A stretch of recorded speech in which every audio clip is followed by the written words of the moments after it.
get to pick our families, at least not the first ones. We get what we get.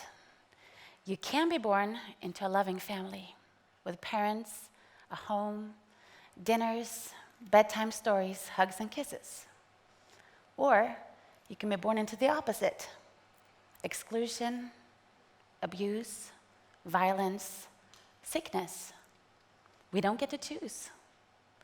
The cards are dealt so unjust, and there's nothing we can do about it yet. What we can do, though, is try to adjust so that the opportunities are the same, regardless of those cards. My name is Venke, and I want to talk to you today about labels, boxes, stigma, and how we easy can make arenas, small arenas, where those don't exist. A little bit about me, so you can put me in a box. I come from Norway. I live in Oslo with my husband and 4 kids.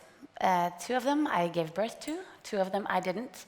And my hands are free, so I can do this when I say birth. I am a mom and a stepmom. I am an educated teacher, but I make a living making music. And I come from a good home with 2 sisters. I did okay in school, and I played the drums in the music band. That's a pretty harmless story. Okay, I had made some bad decisions. There are some pictures out there I'm not too proud of, but still it's pretty harmless. And if people want to label me because of that, I wouldn't lose any options. Not everyone have that story that they can tell from the top to complete strangers. Not everyone have that story they want to be identified with. They don't want to be identified with it. They don't want to be labeled by that story. 6 years ago, I opened up a music school. It started when a mom called me and she wanted to give her daughter something very special for her 18th birthday. And she thought singing lessons is a good idea. By the way, it always is. And the reason why she wanted to give her singing lessons was because this girl had been depressed for some time, and the mom hoped and thought that she might be able to sing herself happy, or at least happier. I know that you can do that. So I rented a room, I bought a piano, I bought a microphone and a guitar, and I called a friend of mine who is a singing teacher. I'm not one. And we started a music school, and it's called Poprommet. In English, that would be the pop room, maybe. And the mom was right. That girl did sing herself happy, at least happier, and along with her, many others. And as the pop room grew, so did my belief in music grow. I've always known that music is magic. Music is amazing, and music, well, it makes life. It doesn't save life, like I know a lot of you do, but it makes life. And I mean, so many of us wouldn't even be here if it wasn't for Marvin Gaye or, Boyz II Men who made those songs. So music makes life, it does. And it makes life good for a lot of us. One day, my friend called me. She works in child welfare. And she had this girl, she was 19 years old, and she didn't know how to help her anymore. She had the other story, the one you can't just stand here and tell. It's not easy for me even. And she had that story, and based on her background, her story, she was labeled with a label she didn't like, and she was embarrassed, and she thought that she would never accomplish anything, so why even go out of the house? Again, we thought singing lessons. I'm not selling that today, but singing lessons is a good thing. And we thought we wanted to give her what she wanted, a new start. So we didn't tell her singing teacher about her coming from welfare or anything of a background. And we told Lisa, her name was Lisa, we told her that she doesn't know anything about you, so here it is, go. And she met her teacher, and it was like, hi. What do you want to sing? Florence and the Machine. Okay, cool. And they closed the door. Me and my friend didn't get to go in that room that day, of course.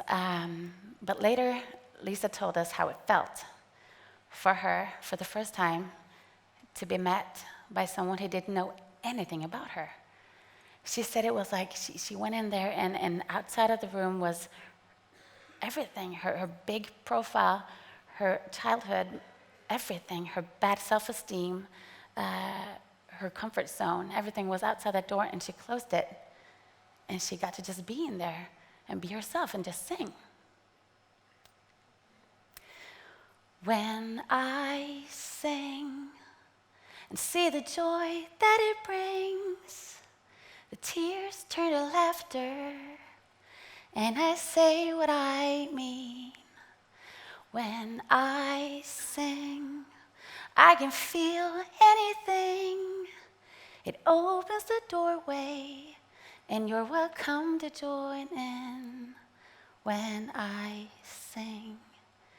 The effect was magical for Lisa. It was like when she got to be in that room and manage that, she felt, I can do that somewhere else too.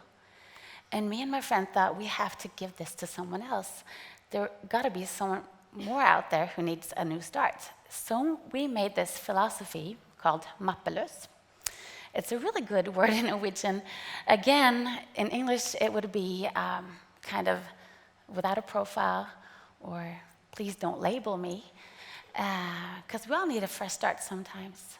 And now we collaborate with child welfare and social services, and they can send their teenagers to us who have that story like Lisa had, but also the will to, they don't want it, and they want to work with music. And we blend them in with all the other ones so they get like a real fresh start and a gang to hang with. By now, the Poprommet we have 300 students, and among that, I can have like 10 or 15% recruited from welfare or social services, and nobody knows who's who. Not the teachers, not the students, nobody. We all just blend them together because it's about music. Everything doesn't have to be about that label, about your past. The past cannot always define your future. And right now, Lisa, she has a job. She pays her taxes. She lives in her own apartment for the first time in her life. And every morning, she opens the curtains and says, if you want to look at me, here I am. It's amazing. I want to end this by telling you my favorite story about the father who takes his son to the beach. They come out there and they see a lot of starfish lying on the shore, and this kid knows that the starfish, they can't breathe if they're not in the water. So he starts to pick them up and throw them back out into the water. And he says, Dad, come help me. And he does. But he looks around and he sees there are hundreds, thousands of starfish. And he says, son, you know you can't help them all, right? And he goes, I know, but I can help some. Thank you and good luck.